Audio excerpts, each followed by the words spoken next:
ಪಕ್ಷ ಯಾವುದೇ ಆಗಿರಲಿ, ಆಡಳಿತ ಯಾರದೇ ಆಗಿರಲಿ, ವಿದ್ಯಾರ್ಥಿಗಳ ಭವಿಷ್ಯ ತುಂಬ ಇಂಪಾರ್ಟೆಂಟ್. ನಾನು ಕೂಡ ನೋಡಿದೆ, ನಿನ್ನೆ ಇಡೀ ರಾತ್ರಿ ನೋಡ್ತಾ ಇದ್ದೀನಿ. ಅಷ್ಟು ಘೋರವಾಗಿ ವಿದ್ಯಾರ್ಥಿಗಳನ್ನ ನಡೆಸ್ಕೊಳ್ಳೋದು. ಆ ದೊಣ್ಣೆಗೆ ಮೊಳೆ ಹೊಡೆದಿದ್ದಾರೆ, ಇಷ್ಟಿಷ್ಟುದ್ದ ಮೊಳೆ, ಅದರಲ್ಲೂ ಹೊಡಿತಾ ಇದ್ದಾರೆ. ಅಂದರೆ ನಮ್ಮ ದೇಶದ ಪ್ರಜೆಗಳು ಯಾವುದಕ್ಕೂ ಲೆಕ್ಕ ಇಲ್ವಾ? ವಿದ್ಯಾರ್ಥಿಗಳು ಲೆಕ್ಕಕ್ಕಿಲ್ವಾ? ಈ ಥರ ಅರಾಜಕತೆ, ಈ ಥರ ಒಂದು ಏನಿದು ದೌರ್ಜನ್ಯ ನಡೆದರೆ ಹೇಗೆ? ಏನೇ ಪೊಲೀಸ್ನವರಾದರೂ ಕೂಡ ಏನೇ ಅವ್ರಿಗೂ ಕೂಡ ಒಂದು ಮನುಷ್ಯತ್ವ ಬೇಡ. ರೋಡಲ್ಲಿ ಕೂತಿದ್ದಾರೆ ದೊಣ್ಣೆಗಳು ಹಿಡ್ಕೊಂಡು, ಅವ್ರು ಯಾರು ಅಂತಲೇ ಗೊತ್ತಿಲ್ಲ. ಅವನು ಆನ್ಸರ್ ಮಾಡ್ತಾ ಇಲ್ಲ, ಅವನು ಅಂತಾನೆ ಎದ್ದು ಹೊಡಿತಾನೆ. ಇವರು ಪೊಲೀಸ್ ಯಾರೇ ಗೂಂಡಾಗಳು? ಅದು ವಿದ್ಯಾರ್ಥಿಗಳ ಮೇಲೆ ಅವ್ರು ಅದರಲ್ಲೂ ಹೆಣ್ಮಕ್ಳು. ಅವ್ನು ಯಾರೋ 3 ಸ್ಟಾರ್ ಪೊಲೀಸ್ ಅಂತ ಇನ್ಸ್ಪೆಕ್ಟರ್ ಅಂತ, ಅವನು ಆ ಹೆಣ್ಮಗು ಹೋಗ್ತಾ ಇದ್ರೆ ಹಿಂದೆಯಿಂದ ಅದನ್ನು ನೋಡೋಕ್ಕಾಗಲ್ಲ. ಅದು ಪಬ್ಲಿಕ್ಕಲ್ಲಿ ಲಕ್ಷಾಂತರ ಟಿ ವಿಲಿ ನೋಡ್ತಾರೆ, ಅಲ್ಲಿ ಎದುರುಗಡೆ ಇದ್ದಾರೆ, ಅವ್ರ ಮುಂದೆ ಆ ಮಗುಗೆ ಹಿಂದೆಯಿಂದ ಚುಸ್ತಾನೆ. ಏನಿದು? ಇದು ಭಾಳ ಅನ್ಯಾಯ. ಇದ್ರ ವಿರುದ್ಧ ಪಕ್ಷ ಬಿಟ್ಬಿಡೋಣ, ಪಕ್ಷ ಯಾವುದೇ ಆಗಲಿ, ಒಳ್ಳೆಯದೇ.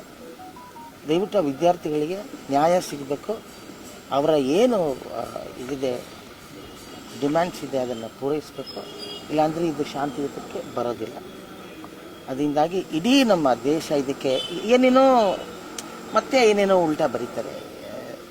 ಕೆಲವ್ರನ್ನೆಲ್ಲ ಲೆಕ್ಕಕ್ಕೆ ಇಟ್ಕೊಂಡಿಲ್ಲ.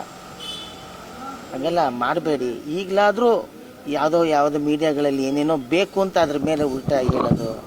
ಇನ್ನೇನೋ ಅಲ್ಲಿ ದೆಹಲಿಯಲ್ಲಿ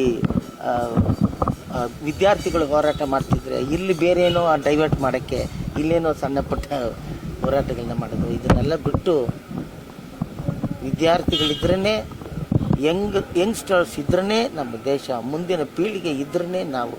ಅವ್ರಿಗೋಸ್ಕರ ಎಷ್ಟು ಕಷ್ಟಪಟ್ಟು ತಂದೆ ತಾಯಿಗಳು ಪಾಪ ಕಷ್ಟಪಟ್ಟು ಎಲ್ಲೋ ಬೇರೆ ಹೊರಗಡೆ ದೇಶದಲ್ಲೋ ಎಲ್ಲೋ ಕೆಲಸ ಮಾಡ್ಕೊತಾರೆ. ಈಗ ಯಾರಿಗೂ ಕೆಲಸನೂ ಇಲ್ಲ.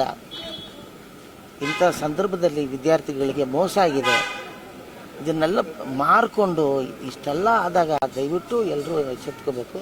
ಇದಕ್ಕೆ ಸರ್ಕಾರ ಒಂದು ತೀರ್ಮಾನ ತಗೊಳ್ಳೇಬೇಕು. ವಿದ್ಯಾರ್ಥಿಗಳ ಪರವಾಗಿ ಅವರು ಡಿಸಿಷನ್ ಕೊಡಲೇಬೇಕು. ಸರ್, ಇದು ಎಲ್ಲರಿಗೂ ಎಚ್ಚರಿಕೆ ಕರೆಗಂಟೆನ ಅಂತ. ಅಂದ್ರೆ ಈಗ ಬೇರೆ ಬೇರೆ ದೇಶದಲ್ಲಿ ಯುವಕರು ಸರ್ಕಾರನೇ ಚೇಂಜ್ ಮಾಡಿದ್ದಾರೆ. ನೇಪಾಳದಲ್ಲಿರ್ಬೋದು ಜೆನ್ಜಿ ಹೋರಾಟಕ್ಕೆ.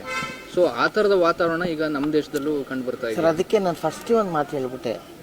ಇದು ಯಾವುದೇ ಪಕ್ಷ ಆಗಲಿ, ಯಾವುದೇ ಸರ್ಕಾರ ಆಗಲಿ, ಅದ್ರ ಬಗ್ಗೆ ನಾನು ಮಾತಾಡಲ್ಲ. ಯಾಕೆಂದರೆ ಸರ್ಕಾರನೇ ಇದನ್ನು ತಗೋಬೇಕು ಡಿಸಿಷನ್. ಏನು ಭಾರತದ ಸರ್ಕಾರ ನಡೆಸ್ತಾ ಇದ್ದಾರೆ, ಅವರೇ ಡಿಸಿಷನ್ ತೊಗೊಂಡು ಆದಷ್ಟು ಬೇಗ ಇದನ್ನು ಶಾಂತಿಯುತವಾಗಿ ನಿಲ್ಲಿಸಬೇಕಾಗತ್ತೆ. ಅವರಿಗೆ ಒಂದು ನಿರ್ಣಯವನ್ನು ಕೊಡಬೇಕಾಗತ್ತೆ.